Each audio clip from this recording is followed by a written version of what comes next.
본문에서 우리가 다루고 있는 내용은 예수님의 탄생 기사를 다루고 있죠.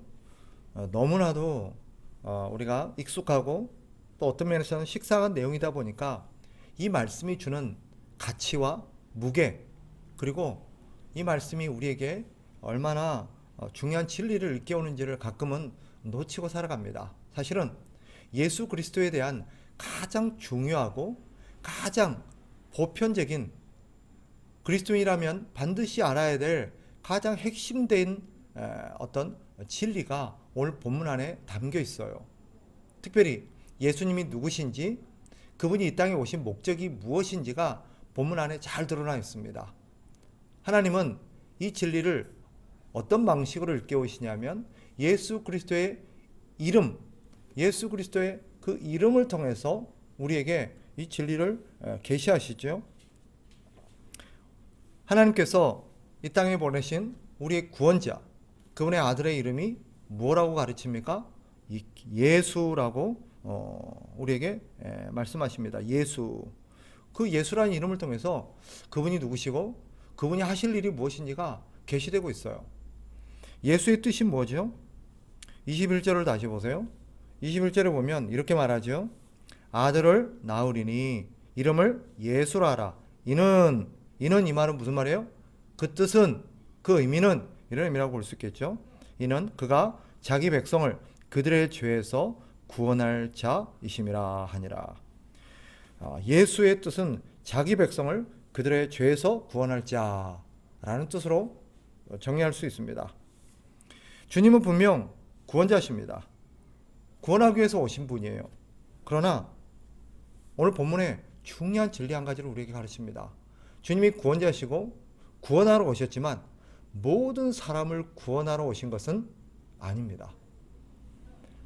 본문을 보면 주님은 선택한 자기 백성이 있다라고 말씀하십니다. 우리가 알듯 당시 주님께 모여들었던 많은 사람들이 있었죠. 수많은 무리들이 주님께 모여들었고 주님을 따라다녔습니다. 그러나 그 모두가 주님의 백성은 아니었습니다. 주님의 말씀을 듣고 주님의 기적을 경험했지만 그들 중 대부분은 주님을 떠나버렸습니다. 그들은 그저 호기심과 떡이나 얻어먹기 위해서 주님을 찾아왔었고 주님이 행하신 어떤 신비로운 기적들을 경험하고자 하는 그런 어떤 그들의 호기심의 기초에서 그들은 그저 주님께 모여들었던 자들입니다. 그러나 시간이 지나고 그들의 흥미가 떨어지고 자기들의 어떤 추구했던 것과 맞지 않자 다 주님을 떠나버렸습니다. 이유는 뭐예요?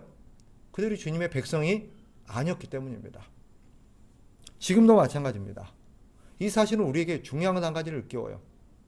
무엇입니까? 교회 다닌다고 다 주의 백성은 아니라는 것입니다. 그렇다면 누가 주의 백성입니까? 주님은 이렇게 말씀하세요. 요한복음 10장 27절에 보면 주님이 누가 자기 백성인지를 이렇게 밝히십니다. 내 양은 내 음성을 들으며 나는 그들을 알며 그들은 나를 따르느니라. 내 양은 내 음성을 들으며 나는 그들을 알며 그들은 나를 따르느니라. 잘 보십시오. 누가 주님의 양이고 주님의 백성입니까? 교회를 다니는 자가 아닙니다. 주님의 말씀을 듣는 자입니다. 주님의 말씀을 듣는 자. 주님을 아는 것과 주님의 뜻에는 관심이 없고 그저 자기의 관심을 따라 교회만 출석하고 교회 활동에만 참여하는 자가 아닙니다. 주님의 백성은 주의 말씀에 관심이 있고 그 말씀을 통해서 주님을 아는 데 관심이 있습니다. 주님이 어떤 분인지, 주님이 무슨 일을 하셨는지, 그것이 나와 무슨 상관이 있는지 그들의 관심은 거기 있어요. 그래서 주의 백성은 어디에 관심이 있습니까? 주님의 말씀을 통해서 주님을 아는 데 관심이 있습니다. 이게 주님의 백성의 특징입니다. 주님은 당신의 백성들에게는 그런 마음을 주십니다. 주님을 알고 싶어 하는 마음. 그래서 주의 말씀에 귀를 기울이고 거기에 관심을 갑니다. 그들은 주님에 대한 끊임없는 갈증을 갖고 있습니다. 그래서 자꾸 주님을 알고자 주의 말씀에 귀를 기울여요. 주의 말씀을 읽습니다. 주의 말씀을 듣습니다. 들어서 이해가 안 될 경우는 어떻게 합니까? 주님의 말씀을 더 알고자 배우는 자리에 나옵니다. 배워도 잘 이해가 안 되거나 깨닫지 못하는 부분들이 있으면 어떻게 합니까? 물어봅니다. 그래서 더 정확하고 더 바르게 알려고 그러고 더 주님에 대해서 많은 것을 알려고 하는 것입니다. 그게 주님의 백성들의 특징이에요. 그런 자가 주님의 백성이라고 말합니다. 그리고 그렇게 주님을 알게 된 자는 어떻게 한대요? 주님을 따른대요. 그래서 주의 백성된 두 번째 표지는 뭐예요? 주님을 따르는 것입니다. 주님을 따른다는 것은 주님의 가르침을 믿고 그분의 길을 따라가는 것입니다. 주님을 안 따를 수가 없어요. 왜죠? 주님의 말씀이 진리라는 것을 알기 때문입니다. 주의 말씀이 맞고 주의 말씀이 진리고 이렇게 사는 것이 옳은 길이요. 이것이 바로 우리가 잘 사는 길이요. 이것이 우리가 만족스러운 인생을 사는 길이요. 이것이 결국 성공한 인생이라는 것을 알기 때문이에요. 더 중요한 이유가 있습니다. 무엇입니까? 주님이 나의 창조주시요 나의 주인이라는 것을 알고 있고 우리는 그분의 말씀에 순종하며 사는 것이 우리의 마땅한 본분이라는 것을 말씀을 통해서 깨달았기 때문입니다. 그래서 주님을 안 따를 수가 없는 거예요. 바꿔서 말하면 주님의 음성을 듣지 않고 주님을 아는데 별로 관심이 없고 주님을 따르지 않는 것은 어떻게 이해해야 될까요? 그가 주님의 백성이 아니기 때문입니다. 주의 말씀을 들어보십시오. 요한복음 10장 25절 26절에 주님이 이렇게 말씀하십니다. 예수께서 대답하시되 내가 너희에게 말하였으되 믿지 아니하는도다. 내가 내 아버지의 이름으로 행하는 일들이 나를 증거하는 것이거늘 너희가 내 양이 아니므로 믿지 아니하는도다. 주님을 모르고 주님을 따르지 않는다고 해서 교회를 다니지 않는다는 뜻이 아니에요. 당시에도 주님의 백성이 아니었지만 그들은 주님을 따라다녔고 그들은 주님 곁에 모여들었습니다. 그런데 정작 어디서 차이가 나요? 그들은 주님의 말씀을 믿지 않아요. 그리고 주님의 말씀대로 따라가지 않아요. 왜죠? 주님의 양이 아니었기 때문이에요. 주의 백성이 아니었기 때문에. 그럼 왜 모여들었어요? 아까 말씀드린 것처럼 뭔가 자기들에게 어떤 호기심을 주고 뭔가 무료한 삶에 뭔가 좀 흥미진진하고 새로운 경험을 하고 거기서 뭔가 떡고물이라도 떨어질까 하는 그런 어떤 기대감 때문에 주님께 모여들었던 거지 그분의 말씀을 믿지는 않았어요. 교회를 다닌다고 해서 다 주님의 백성은 아닙니다. 그들 가운데도 교회를 다닐 수 있어요. 교회를 다니면서도 그들의 특징이 뭐예요? 주의 말씀을 믿고 주의 말씀대로 사는 게 아니라 자기 생각대로 삽니다. 교회는 다니지만 자기 방식대로, 자기 생각대로, 자기 철학대로, 자기 뜻대로 살아요. 그들은 예수 그리스도가 자신의 창조주요 주인이심을 그들은 인정하지 않습니다. 믿지를 않아요. 주님이 이 땅에 오셔서 주님이 구하러 오신 그런 사람들은 이런 자들이 아닙니다. 주님을 알고 주님을 따르는 자들, 곧 주님의 백성들을 구원하러 오신 것입니다. 예수님의 12제자들은 그런 주님의 백성들을 대표하는 자들이라고 할 수 있겠죠. 주님은 바로 그런 자들을 구원하러 오신 것입니다. 그러면 무엇으로부터 구원입니까?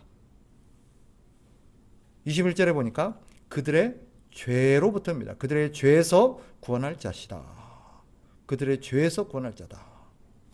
그들을 죄로부터 구원하기 위해서 오신 것입니다.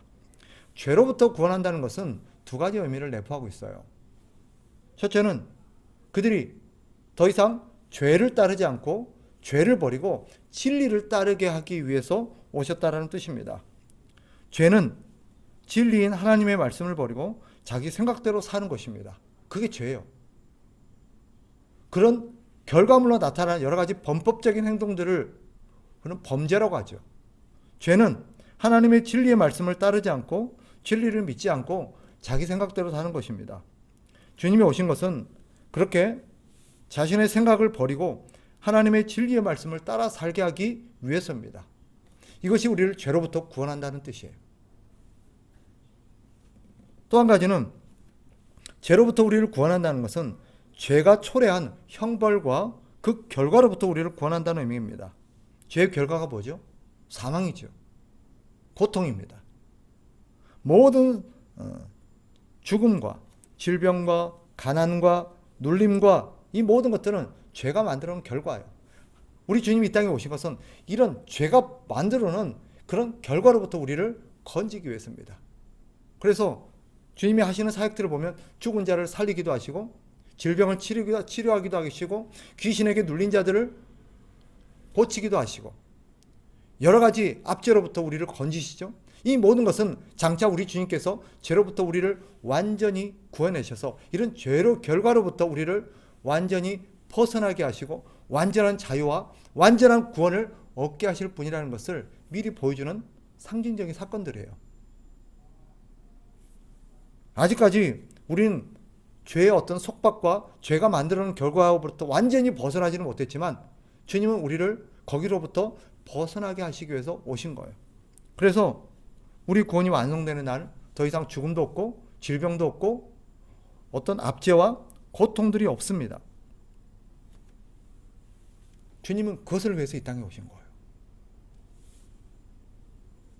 주님은 바로 이런 구원을 우리에게 선물로 주시기 위해서 자신의 백성들에게 주시기 위해서 주님은 이 땅에 오셨고 주의 백성들을 찾으셨던 것입니다. 주님은 한 마을에만 있지 않았어요. 많은 사람들, 거기에 있는 사람들을 다 구원하기 위해서가 아니라 계속해서 주님의 선택한 백성들을 찾아다니셨어요. 지금도 주님은 그 백성들을 찾으십니다. 그런데 지금은 어떻게 찾으시죠? 주님께서 먼저 찾은 주의 백성들을 통해서 그런 주의 백성들을 찾습니다. 따라서 주님의 백성의 또 다른 특징 한 가지가 있어요. 무엇입니까? 주님을 따라서 잃어버린 주의 백성을 찾아 나서는 일을 하는 것입니다. 이게 주의 백성된 또 하나의 표지입니다. 우리 주님이 이 땅에 오신 목적은 하나님의 뜻을 행하기 위해서였죠. 주님은 이 땅에 계시는 동안 하나님의 뜻을 이루는 일을 위해서 살아가셨습니다. 그리고 심지어 그걸 뭐라고 표현하셨어요? 당신의 양식이라고 표현하셨어요. 요한복음 4장 34절 예수께서 이르시되 나의 양식은 나를 보내신 이의 뜻을 행하며 그의 일을 온전히 이루는 이것이니라. 주님이 말씀하신 양식이라는 의미가 뭐겠어요? 그것은 삶을 살아가게 하는 힘이죠. 그죠? 양식은 살아가게 하는 힘이에요. 그런데 주님을 살아가게 하는 힘이 뭐였대요? 하나님의 뜻을 행하고 하나님의 뜻을 성취하는 것이었대요. 그 성취하는 것이 주님을 살아가게 하는 힘이었다는 거예요. 우리의 양식도 마찬가지예요. 신자의 양식도 뭐예요? 주님의 뜻을 행하는 것이어야 돼요. 그게 신자의 양식이어야 되는 거예요. 주님이 말씀하셨어요. 요한복음 6장 27절 주님이 이렇게 우리에게 말씀하시죠. 썩을 양식을 위하여 일하지 말고 영생하도록 있는 양식을 위하여 하라. 이 양식은 인자가 너희에게 주리니 인자는 아버지 하나님께서 인치신 자니라. 주님이 썩을 양식을 위해서 일하지 말고 영원히 쓸 양식, 그게 뭘까요? 바로 앞에서 주님이 보여주신 하나님의 뜻을 행하는 거예요. 그게 영원히 있는 양식이에요. 그것을 위해서 그것을 우리가 힘으로 삼아서 살아가라는 거예요. 어떤 이들은 돈이 살아가는 힘이래요. 어떤 이들은 자식이 살아가는 힘이랍니다. 내가 저 아들 때문에 내가 저 자식을 보고 살잖아. 어떤 이들은 권력이 살아가는 힘이요, 인기가 힘이요, 취미가 그를 살아가게 하는 힘입니다. 그러나 오늘 주님은 분명히 말씀하셨어요. 신자의 양식은 뭐예요? 신자를 살아가게 하는 힘은 뭐예요? 하나님의 뜻으로 행하는 것입니다. 그 하나님의 뜻이 무엇입니까? 바로 하나님의 선택한 백성들을 다시 하나님께로 인도하는 것이고 그들이 구원을 얻는 거예요. 그게 하나님의 뜻이에요. 그게 신자가 살아가게 하는 양식이에요.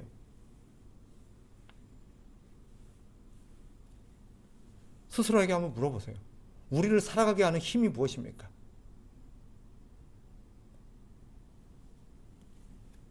물론 먹어야죠. 육신의 양식도 있어야 되죠. 그러나 그것은 우리의 삶의 목적이 될 수는 없어요. 먹기 위해 사는 사람이 어디 있습니까? 그것은 우리가 살아가기 위해서 먹어야 될 하나의 수단에 불과한 거예요. 그러나 우리가 진정 우리를 살아가게 하는 목적, 우리를 살아가게 하는 힘, 원동력, 이것은 무엇입니까? 하나님의 뜻을 성취하는 것입니다. 그 하나님의 뜻이 뭐예요? 바로 잃어버린 영혼들을 하나님께로 인도하는 것입니다. 주님이 이것을 위해서 오셨고 이제 그 일을 우리에게 함께 공유하십니다. 너희도 그렇게 살아라는 거예요. 너희도 나를 따라오라는 거예요. 주님은 또 한 가지 우리에게 어떤 분인지를 계시하십니다. 주님 우리에게 또 한 가지 이름을 계시하셨어요. 예수라는 이름 외에 오늘 본문을 보면 또 하나의 이름을 계시하는데 그게 뭐예요? 23절 보세요. 그의 이름은 임마누엘이라 하리라 하셨으니 이를 번역한즉 하나님이 우리와 함께 계시다 함이라. 예수 그리스도에 대해서 또 하나의 이름을 계시하시는데 그분은 임마누엘이래요. 무슨 뜻입니까? 하나님이 우리와 함께 계시다. 무슨 말일까요? 이것은 주님이 하나님께서 우리와 함께 하심을 보여주는 그런 분이라는 뜻이에요. 예수님이 우리에 오셔가지고 우리와 함께 하심으로써 하나님이 우리와 함께 계시는구나 하는 것을 그분이 뭐예요? 우리에게 보여주시는 거예요. 그분이 하나님 우리와 함께 하신다는 것을 나타내는 증거라는 뜻입니다. 하나님이 우리와 함께 하신다는 것은 세 가지 의미를 내포하고 있습니다. 그것은 당신의 백성인 하나님은 잃어버린 하나님의 백성들을 찾아서 그들을 구별하신다는 거예요. 이게 하나님이 함께 하신다는 뜻입니다. 우리 주님 오셔서 당신의 백성들을 찾으셨죠? 잃어버린 주님의 백성을 찾으셨습니다. 선택한 주님의 백성을 찾으셨어요. 그들을 찾아서 그들을 따로 구별하십니다. 그리고 그들을 우리에다가 모아놓으세요. 그게 교회예요. 교회는 하나님의 백성들을 구별해 놓은 장치입니다. 그리고 그들과 함께 하세요. 그들을 구별하셨을 뿐만 아니라 또 어떻게 하십니까? 그들을 돌보시고 지키십니다. 이게 하나님의 약속이에요. 임마누엘의 하나님의 약속입니다. 그 임마누엘을 통해서 우리에게 계시하신 하나님의 뜻이에요. 하나님은 당신의 백성들을 다 찾아서 우리에다가 모아놓으세요. 그리고 그들을 구별하세요. 그리고는 악의 세력들이 그들을 건들지 못하도록, 마귀와 그의 모든 세력들이 그를 해치지 못하도록 하나님이 보호하세요. 지키세요. 돌보세요. 그리고 또 한 가지, 하나님께서 함께 하신다는 건 어떤 의미냐? 하나님의 백성들을 따로 모아서 그들을 가르치시고 그들을 옳은 길로 인도하십니다. 그들을 돌보고 지키는 것이 끝이 아니라 그들에게 무엇이 하나님의 진리인지, 무엇이 옳은 길인지, 무엇이 우리의 궁극적인 소망인지, 우리가 어떻게 살고 어디로 가야 될지 가르치세요. 그럼으로써 우리가 바른 길을 가게 하시고 우리의 바른 목적지를 향해서 우리가 나아가도록 인도하시는 분이 예수 그리스도예요. 바로 그분이 그것을 위해서 오셨어요. 그러니 어떻게 해야 될까요? 주님은 우리에게 그 약속을 믿으래요. 우리 주님을 믿으래요. 우리 주님을 믿고 그 주님을 따라가래요. 주님께서 이 땅에 마지막으로 이 땅을 떠나시면서 우리에게 하셨던 말씀을 기억하십니까? 나중에 보겠습니다만은 이 마태복음이 끝난 마지막 28장 18절부터 20절까지 주님은 우리에게 중요한 약속을 다시 상기시키고 가십니다. 한 목소리로 한번 읽어봅시다. 마태복음 28장 18절부터 20절 다 같이 시작. 예수께서 나와 말씀하여 이르시되 하늘과 땅의 모든 권세를 내게 주셨으니 그러므로 너희는 가서 모든 민족을 제자로 삼아 아버지와 아들과 성령의 이름으로 세례를 베풀고 내가 너희에게 분부한 모든 것을 가르쳐 지키게 하라. 볼지어다 내가 세상 끝날까지 너희와 항상 함께 있으리라 하시니라. 아멘. 우리 주님께서 오늘 이 땅에 오신 목적을 계시하셨잖아요. 그리고 이 땅을 떠나시면서 마지막으로 주님이 오신 목적을 다시 한번 우리에게 상기시키고 우리에게 약속을 하고 떠나십니다. 우리 주님이 오신 목적이 뭐였어요? 잃어버린 자를 찾아서 그들로 하여금 하나님을 섬기고 주님을 따르게 하기 위함이었어요. 오늘 우리에게 떠나시면서 똑같은 약속을 우리에게 당부를 하고 왔어요. 그러므로 너희는 가서 모든 족속을, 이 말은 뭐예요? 각 족속마다 가면서 각 나라와 각 민족과 각 족속에게 가서 그 가운데 잃어버린 하나님의 백성들, 하나님이 선택하고 하나님이 준비해 놓은 그 영혼들을 찾으라는 거예요. 그리고 그들에게 제자를 삼고 세례를 베풀라는 거예요. 그 일을 하라는 거예요. 우리 주님께서 이 모든 것을 완성하신 날까지, 우리 주님이 다시 오시는 날까지, 우리가 천국에 가는 그날까지 우리와 함께 하시겠다는 거예요. 우리를 돌보시겠다는 거예요. 우리를 지키시겠다고 말씀하십니다. 이것이 우리에게 주신 약속이자 명령이에요. 말씀을 정리하겠습니다. 따라서 우리가 오늘 말씀을 통해서 다시 한번 상기해야 될 것은 뭐예요? 우리가 과연 주님의 백성인가? 교회를 다닌다고 다 주님의 백성은 아니라 그랬죠? 주의 백성된 표지가 있어요. 그게 뭐라 그래요? 주의 말씀을 듣는데요. 내가 하나님의 말씀에 관심 있고 하나님의 말씀, 예수 그리스도의 말씀을 통해서 내가 주님을 알아가는데, 주님을 더 많이 알고 더 깊이 알고 바르게 하는데 내가 관심 있나? 아니면 그저 교회 어떤 활동과 교회 어떤 사람들을 만나고 교회에서 하는 어떤 것에 관심이 있는가? 우리가 우리 자신을 돌아봐야 돼요. 두 번째, 주님의 백성된 표지가 뭐예요? 주님을 바르게 알고 주님과 나의 관계를 알고 주님의 뜻이 옳다는 걸 깨닫고 주님을 따른대요. 그렇게 살아간다는 거예요. 그리고 그것이 자신의 양식이라는 거예요. 양식. 세 번째로 주의 백성된 표지는 뭐예요? 우리 주님이 하셨던 일들을 이제 우리가 함께 이어받아서 하나님 나라의 백성을 찾는 거예요. 잃어버린 하나님의 백성들을 찾는 거예요. 그들을 하나님께로 인도하는 거예요. 그게 하나님의 백성된 표지예요. 주님은 그 백성들을 구원하기 위해서 오셨어요. 그리고 그들을 교회로 모으셨어요. 유감스럽게도 교회 안에는 선택된 하나님의 백성만 있는 게 아니지. 그게 문제예요. 그러나 우리가 하나님의 백성으로서 하나님께서 반드시 우리를 예수 그리스도를 통해서 구원하시고 예수님이 다시 오시는 그날까지 우리를 돌보시고 인도하시고 또 우리를 반드시 주님의 나라로 하나님의 집으로 데려갈 것을 믿으며 살아야 돼요.